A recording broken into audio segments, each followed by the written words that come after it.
What's up? It's Smash Pass MMA here to break down and discuss UFC 327, Carlos Ulberg versus Yuri Prochazka for the vacant UFC light heavyweight belt. Starting with the early prelim opener, we have Francisco Prado versus Charles Radke.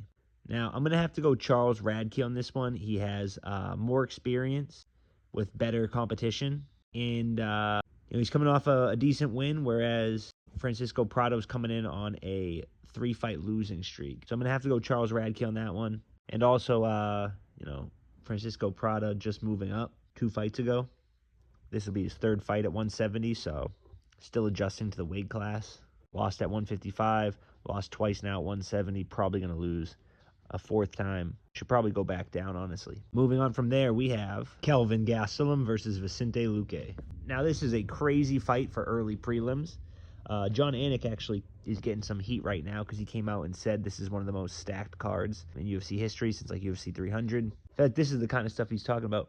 We're starting off the card with Charles Radke versus Francisco Prado, who aren't like the 2 best fighters, but they're both decently well known. They've been in the UFC a couple of fights each, so that's pretty cool for an early prelims opener. And then Kevin Gastelum and Vicente Luque is crazy to have to be the 2nd fight in the early prelims. But that being said, it is going to be a middleweight fight, which means Vicente Luque is coming up. Being at middleweight, it definitely does favor Kelvin Gastelum. He's not going to get stopped by Vicente Luque. Maybe could have at welterweight. Vicente could have the speed advantage and just kind of pick him apart from the outside, while Kelvin doesn't really have an answer. I could definitely see a 3-round decision for Luque. Gastelum does have a really good chance. But I'm actually going to go Vicente Luque, 3-round decision. Moving on from there, we got Chris Padilla versus Markel Medeiros. Chris Padilla is who I'm going to go with. He has better competition that he's fought, and he's won those fights. He beat Zhu Rong, he beat Jai Herbert, Ishmael Bonfim, James Lontop, somewhat well-known name. Meanwhile, Markel Medeiros, it's only his 4th fight in the UFC. It's not too bad, plus his Dana White Contender Series fight. In the UFC, he beat Landon Quinones, Austin Hubbard, and Mark Choinsky, who aren't well-known names, especially when you compare them to Chris Padilla's wins over Ishmael Bonfim, Jai Herbert, Zhu Rong, James Lontop, being his 4 UFC fights. So I don't really understand if you're beating Jai Herbert and then Ishmael Bonfim. I don't know why you would go back down in the rankings to fight like a Markel Medeiros, who hasn't proven himself against anyone. That being said, he's on a good little win streak. He could pull it off. But yeah, I'm just going to have to go Chris Padilla just based off experience, and just he's proven himself a little bit more. Moving on from there to the regular prelims, we got Tatiana Suarez versus Lupi Godinez. Tatiana Suarez, 12-1, only loss being to Weili Zhang. Lupi Godinez, 14-5. I'm going to go Tatiana Suarez. I don't think it's that close. Moving on. Next up, we got Mateusz Gamrot versus Esteban Ribovic. A lot of people seem to be thinking Esteban Ribovic for this one, but, he lost to Nasrat Haqparast, split decision, who got flatline KO'd by Quillan Salkild. Quillan Salkild's next matchup is against Beneil Dariush, who's lower ranked than Mateusz Gamrot. Mateusz Gamrot, people were just worried was too much for Charles Oliveira as a grappler. I'm going to say that again. People were worried that Mateusz Gamrot was too much as a grappler for Charles Oliveira to deal with. But now all of a sudden you get, I don't want to say names, but you get these people who think Esteban Ribovic should just shut him out. Now, in the striking, I definitely think he can do some stuff to Gamrot and keep Gamrot kind of hesitant to maybe fully commit. But that being said, Gamrot has so much more experience at a high level, it's not even close. And who has Mateusz Gamrot really lost to? Oliveira, Dan Hooker, split decision, and Dan Hooker had to work off his back pretty heavily to win that fight. Beneil Dariush, and a split to Guram Kutaladze. You know what I'm saying? Well, that's pretty good. And other than that, 25-0. He's 25-4, 4 losses: Charles Oliveira, Dan Hooker, Beneil Dariush, and Guram Kutaladze split decision. And, the Dan Hooker was split decision. The Beneil Dariush was unanimous. Only Charles Oliveira able to finish him. So, do we think Esteban Ribovic is going to finish Mateusz Gamrot? That's bold. That's bold to just think he's going to be able to do that. He has, in his career, 7 KOs and 5 submissions. Now, his last submission was against Lucas Abar at UFS 7 in 2019. So if your last submission was in 2019, you entered the UFC Dana White Contender Series 2022. He did have 4 KOs or TKOs coming into that Dana White Contender Series fight. Got another KO. Lost in his UFC debut to Loik Radzhabov. Don't even know that name. Camuela Kirk, he beat. Terrence McKinney, he head kicked. But again, Terrence McKinney is there to be finished if you're willing to meet him in the fire. Daniel Zellhuber, he beat via split decision, who then went on like a fucking crazy loss streak. He lost to Nasrat Hakparast via split decision, who then got KO'd. And then he beat Elvis Brenner, who has done absolutely nothing in the UFC. 3-3 in the UFC, but he beat Guram Kutaladze. But he did beat Guram Kutaladze. So if MMA math says anything, if Elvis Brenner KO'd Guram Kutaladze and Guram is one of Mateusz Gamrot's losses, maybe I'm fucking wrong. And maybe I'm about to get an upset here as Esteban Ribovic just destroys Mateusz Gamrot. But I just don't see it happening. So we're going to go Mateusz Gamrot. Next up, we got Kevin Holland versus Randy Brown. Kind of the same thing. I see a lot of people leaning towards Randy Brown and not giving Kevin Holland much of a chance. Motherfucker lost to Brian Battle. He's like 15-6 in the UFC. I know Kevin Holland doesn't always show up and doesn't always look that good. I think it could go either way. Definitely Randy Brown has like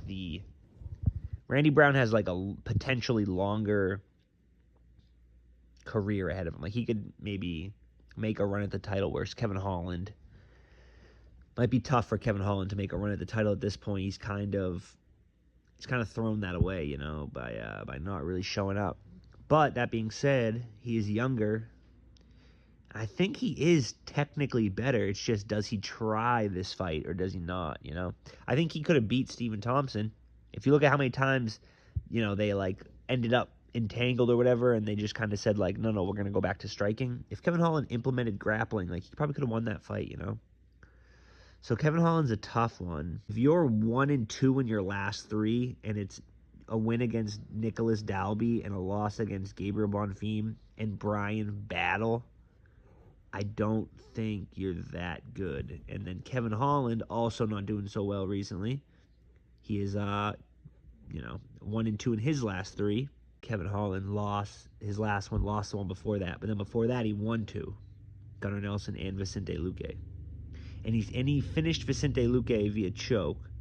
Kind of like Vicente's own choke, which is impressive. I definitely think... the fact that Kevin Holland choked out Vicente Luque 3 fights ago tells me maybe he changed his mind after the Stephen Thompson loss. Maybe he'll be willing to use his grappling a little bit more. I'm going to go Kevin Holland, but it's a tough one. It's definitely a tough one. I could definitely be wrong, but I'm going to go Kevin Holland. Next up, we got the main event of the prelims, Aaron Pico versus Patricio Pitbull. Aaron Pico's coming into this one off his loss with Lerone Murphy. And before that, it was the PFL versus Bellator card. And before that was his Bellator career. So Aaron Pico is easy to knock out, unfortunately. He also can get some really exciting knockouts. Whenever the fighter's pretty good, he loses. Lerone Murphy was probably Aaron Pico's best bet of getting stealing his way into the top 10 or top 5 in the UFC. Otherwise, he really has no chance. Lerone kind of being a little bit slower, kind of being a little bit defensive sometimes, could have set up like a big knockout, but we saw it actually went the other way, and Lerone said, oh shit, I'm going to have to fire back. And when he fired back, it was over. It was, that's all it took. Aaron Pico is that fighter. He's like worse than Terrence McKinney. Like, you don't even have to meet him and do fire with fire. He'll fire himself right into your punch sometimes. So, Aaron Pico, not the best. Patricio Pitbull, people were hating on him after his UFC debut against Yair Rodriguez. Fucking morons, because Yair Rodriguez is the hardest style to prepare for in the entire fucking UFC. I can understand an argument of like, Michael Venom Page maybe. Yair will throw up submissions off his back more than fucking Michael Venom Page. If you can get Michael Venom Page down, you are cooked. Yair will still throw crazy up kicks, flip around, scramble, try to make something happen. You know what I mean? Yair's a really tough fight to prepare for. And Yair's a really shitty UFC debut. Like, you're already nervous, UFC debut, and now Yair, he knows what to expect, right? He's coming out, he's throwing flash pretty quickly, and you're trying to get into a fight while you're nervous, and you're fighting a guy who you literally can't predict or prepare for. So that's a shitty UFC debut. I thought he had a much better chance in his second fight against Dan Ige, and he did win that fight by unanimous decision. But again, Patricio Pitbull fighting Dan Ige proved that he is UFC level. Aaron Pico fighting Lerone Murphy proved he's not. Because, Yair didn't stop Pitbull, and that's a harder guy to prepare for. Aaron Pico walked into the first KO of Lerone Murphy's UFC career. I'm just joking, but like pretty much, We're going to go Patricio Pitbull. It's an easy one. Next up, we got the main card opener of Cub Swanson versus Nate Landwehr. This one's a little bit tough for me to pick because Cub Swanson's been out for like a year and a half almost, like a year and 5 months. December 2024, he beat Billy Quarantillo by punch, but since then he's been out. Before that, he did lose to Andre Fili, but it was a split decision, was kind of close. So he's not, he wasn't looking like washed when he had his last fight, right? Nate Landwehr, on the other hand, he's on a 2-fight losing streak and hasn't won since March of 2024. So he's fought twice. He fought, December 2024 as well, lost that fight against Doo-Ho Choi, and then lost in July 2025, KO by Morgan Charrier. Now, neither one of those is a bad person to lose to, but I think overall Cub is a better technical fighter. But he's been out for a year, and if he's been doing like a lot of jiu-jitsu, I could see him making bad mistakes. We see this thing, we saw it with Lando Venata. When a fighter's out for a long time and they still do jiu-jitsu, they lose the ability to like think in a fighter's mentality. So they do stupid stuff like pull guard at full height standing and let the guy jump into a like atomic shoulder to the ribs. Or if you remember, who was it that he came back after like 3 years, got knocked out because he jumped guard and the guy put his forearm on his face and jumped and knocked him straight out. So yeah, I'm worried Cub Swanson might have learned some bad habits in his time off, and even though Nate Landwehr lost in that time period, he was like training for fights, doing camps, in fights, and I think that helps your mentality of like when to punch, when to elbow, when to grapple, when to scramble. When you take off like a year plus, it can definitely make you fall into bad patterns that don't get punished until you're in an actual fight. I'm going to go Cub Swanson round 3 TKO, but I could definitely see Nate Landwehr winning in any decision or stoppage in any round, honestly. Moving on from there, we got Dominic Reyes versus Johnny Walker. Now, I want to come back to this. I'm going to do a really quick one on this, and then I'm going to come back a little bit later and add some context. There's no way Dominic Reyes should lose this fight. If Dominic Reyes loses this fight, it's pretty bad. That being said, Johnny Walker has some power, and he could clip him, but Dominic Reyes would have to basically walk into it, which he's done before against Carlos Ulberg, so he could do that, but we're going to assume he's not going to do it again. So we're going to go Dominic Reyes. He's a better striker. He's probably a better grappler. I mean, he's a better wrestler. Johnny Walker might have some good jiu-jitsu if he's hanging out with his brother. But overall, yeah, we have to go Dominic Reyes on that one. Moving on, we got Curtis Blades versus Josh Hokett. Now, I'm actually going to go Josh Hokett. I think I've seen both on this one. I think a lot of people think that Curtis Blades is a huge jump up for Josh Hokett, and he's going to, maybe be able to rely on his speed to help him get it done. I almost think it's a little bit different than that. I think it's going to be the pace that he operates at is freaking insane for a heavyweight. He made his last opponent literally quit via middle finger because he was so gassed. Pace that they were fighting at for heavyweight is not possible for 99.99% of heavyweights. Josh Hokett's going to be a fucking problem. He really is going to be a problem for everybody. He has good power in his hands and decent boxing. He really does have decent boxing. I could see him landing like a 1-2-1 on Curtis Blades up against the cage in like the second or third round after tiring him out and dropping Blades with like a 1-2-1 or something weird, That being said, he hasn't been tested, and Curtis Blades is the ultimate freaking, top 5 gatekeeper of heavyweight, and he might be a better pure wrestler than Josh. Is like if they just went to a wrestling match instead, he might win. But we're talking about like with the speed and the cardio as a factor and punches.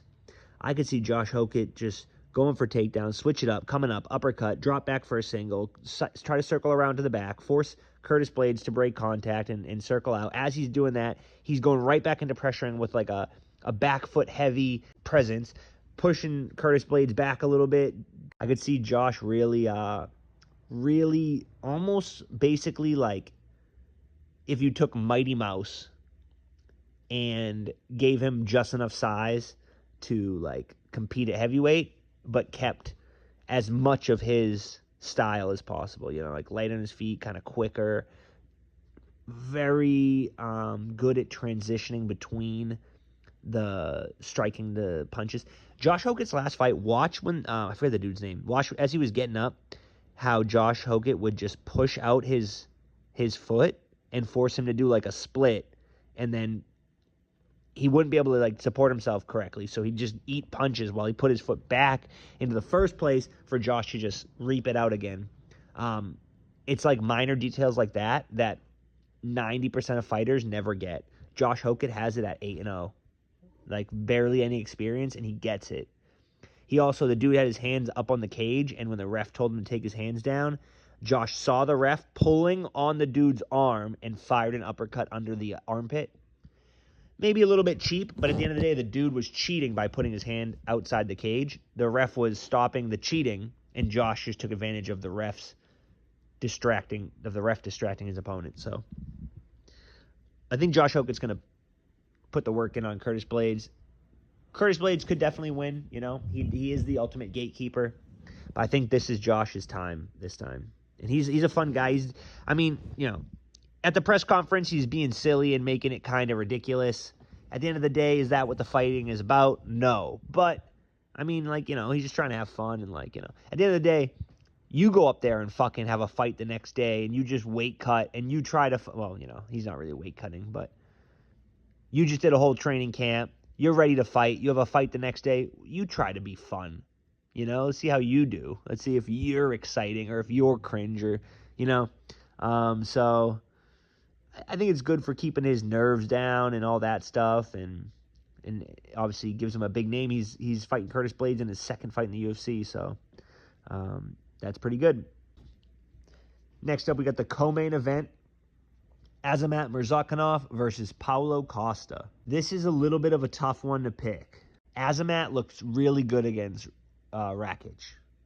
His hands looked really good against Rakic. He finished Brenson Ribeiro submission of punches. He KO'd Alonzo Menifield. We're not going to look too far past that because it doesn't matter too far past that.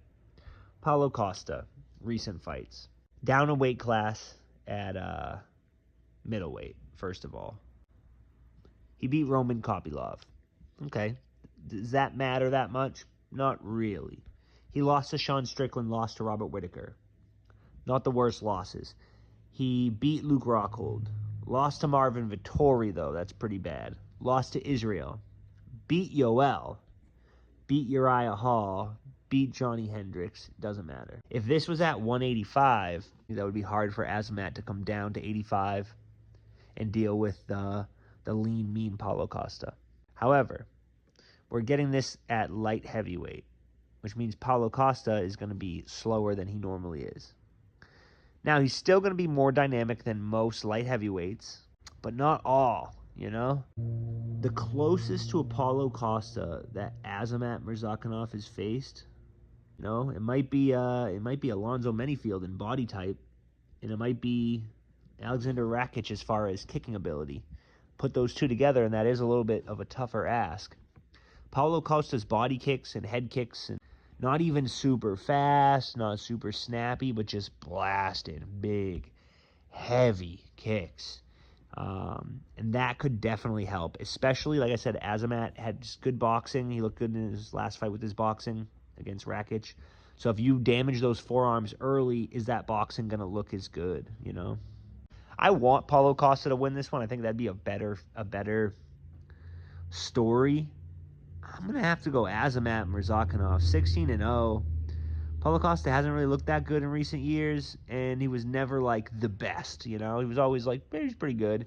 He's tough, big, and has power. You know, he's never really been, like, super technically good. And as I've said, like, as they get more technical, they fight less, right? So he probably should have gone to the Israel Adesanya fight, more similar to how he fought Yoel. He might have had a better chance, but he tried to, like, be technical with Izzy, got knocked out, and then hasn't really ever looked the same, you know? So I am going to go Azamat Murzakanov. I think Azamat Murzakanov is one of those fighters that maybe he also is, like, you know, kind of learned how not to be a fighter and to be more of like a technician, but it works for him better. He gets finishes that way. He has better boxing, cleaner hands. Paulo Costa is kind of big hooks and big kicks only. We're going to go Azamat Murzakanov. If Paulo Costa wins, I'm going to be happy for him. I'll be sick. So either way, it's kind of cool. Moving on from there, we got the main event. Jiří Prochazka versus Carlos Ulberg for the vacant light heavyweight 205-pound UFC World Championship. Jiří Prochazka has only lost to Alex Pereira. He beat Khalil Rountree, Jamal Hill, lost to Alex Pereira, beat Alexander Rakic, lost to Alex Pereira before that, subbed Glover Teixeira in round 5. I don't think a lot of people really appreciate how hard it is to sub Glover Teixeira. Before that, he beat Dominic Reyes via spinning back elbow. He beat Volkan Ozdemir via KO punch. He beat CB Dalloway. Before that, doesn't matter. Carlos Ulberg hasn't beat anyone good. I'm going to be straight up with you. I don't know why anyone hypes this dude up. He hasn't beaten anyone. This is his wins. Carlos Ulberg just beat Dominic Reyes KO punches. So Carlos Ulberg's best win is against Dominic Reyes. Does that mean that if Johnny Walker beats Dominic Reyes, Johnny Walker's getting the next title shot? Is that what we're saying right now? If Johnny Walker pulls this off and beats Dominic Reyes, he gets the next title shot against the winner of Jiří and Carlos, because that's Carlos's last win and most impressive win. Carlos beat Dominic Reyes. I mean, Jan Blachowicz is actually his best win, for sure. Unanimous decision. But that Jan was coming off a huge layoff, injury. Just like I was saying, you kind of forget how to fight a little bit. It takes a little bit of fire under your ass to get you back into it, you know? But he beat Dominic Reyes. Jan Blachowicz' best win. Other than that, Volkan Ozdemir, Alonzo Menifield, Ihor Peteria, Dawoon Jung. Like, literally who? It doesn't even matter, right? And not only that, but he got KO'd by Kennedy Nzechukwu. By Kennedy Nzechukwu. And he got fucking KO'd by Kennedy Nzechukwu. So, how's Kennedy Nzechukwu doing right now? Draw against Marcus Almeida, lost to Walter Walker, beat Chris Barnett, beat Chris Barnett, who, you know, come on. Chris Barnett's cool, but he's a regional guy. He's never going to have success in the UFC. Meanwhile, Jiří Prochazka's beat literally everyone in that division since he started. other than Alex Pereira, who is on the verge of getting the heavyweight belt potentially. So if that's the one guy you're going to lose to, it's not really that bad of a look. I think it's just going to be too much too soon for Carlos Ulberg. I think Yuri's pressure is going to get to him early. If Alex Pereira isn't hitting you with like a check hook knockout, then Carlos Ulberg isn't. I don't think Carlos Ulberg's going to be throwing head kicks on Yuri. I don't know. I think Yuri's probably going to win by like standing flurry, like cross, walking forward, rocking him, and then punches up against the cage. Maybe like against the cage on like his knees and one hand trying to defend, and Yuri's just blasting Carlos from the side, and that's probably how it ends in like the second round, third round. So I'm definitely going to go Yuri Prochazka. I don't think it's actually that close. But, I mean, it is a fight, so Carlos Ulberg could pull it off, especially if he just slings with some power, if he just commits to, like, throwing with some power. Yuri can be hit. You just got to hit him hard enough to shut his lights out, because if you don't shut his lights out, he's going to fucking dance and groove and meditate his way back into a fucking crazy scrap, if nothing else, And he's definitely looking better with his head movement and seeing punches coming and stuff. So a lot of the times a loss to an Alex Pereira is actually what you need to become great, We saw Sean Strickland do it. We saw Israel Adesanya kind of go through that. Maybe now it's time for Yuri. Either way, they should be great fights up and down the card. It is a really stacked card. It's not stacked with like fights that you can't wait to see the result because it changes the landscape of the UFC. It's not like that type of fights, but they're all bangers. It's all like, oh, that'll be fun. Oh, that'll be fun. Oh, that's a good name. Oh, that'll be fun, So have fun, enjoy. I know I will, and we'll talk soon. Peace.